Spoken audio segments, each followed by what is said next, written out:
Dresden was started to reinvent entirely how glasses are made and how they're used. Before we came along, glasses were fragile, they weren't recyclable, and so with Dresden what we did was start from the ground up. The optical industry has a very particular supply chain and it hasn't fitted us. So we've had to actually go out and find partners and ways of working that are basically brand new.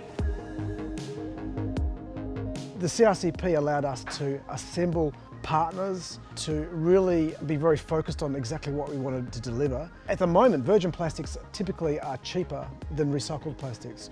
So the aim of the CRC-P was to flip that and make using waste plastics cheaper. And so for us as an Australian manufacturer, we think this is a critical competitive edge. The university sector was really important, especially University of New South Wales through their SMART program. And then manufacturing at Safety Assembly is really, for us, the milestone in that we actually have got to a normal production system. What we provide to our customers is very different. We make glasses on the spot. We manufacture them in Australia. We have a closed loop system where we don't generate plastic waste. The challenges in the area of R&D are finding the right materials right now and finding the right process to have a sustainable solution to the products that we are manufacturing. Without the knowledge of UNSW, without the manufacturing capabilities of Assembly, and of course without the grant itself, I don't think we will be able to get these products off the ground.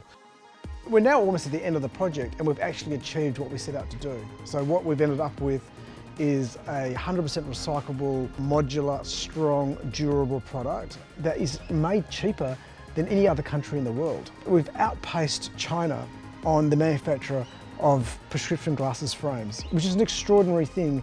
So we actually are very buoyant about not just selling this product in Australia, but around the world, because we have this cost competitiveness. The importance of Australian government funding to this is it enables a long-term investment in building a core capacity. It supports us, it supports the small manufacturing, and it flows on from there. So with government support, then we'll be around, we'll be employing people, and that's a good thing for everybody. Australia is not a large country. We are at the end of the global supply chain, so we need to really build our own supply chains, and that is an expensive and long process. And so the federal government funding gives us the confidence to invest in building that for the future. From a prescription glasses perspective, Australia used to make a lot of glasses, and all of the other manufacturers are now gone. And we are now the only manufacturer in Australia of prescription glasses, but we're now starting to export. People have noticed and seen, well, if it's possible for this product, then it must be possible with other products. So it's creating essentially an awareness of this is possible, it can be done in Australia. That is the reason why this investment by government is so critical. It's to find that next job creating industry.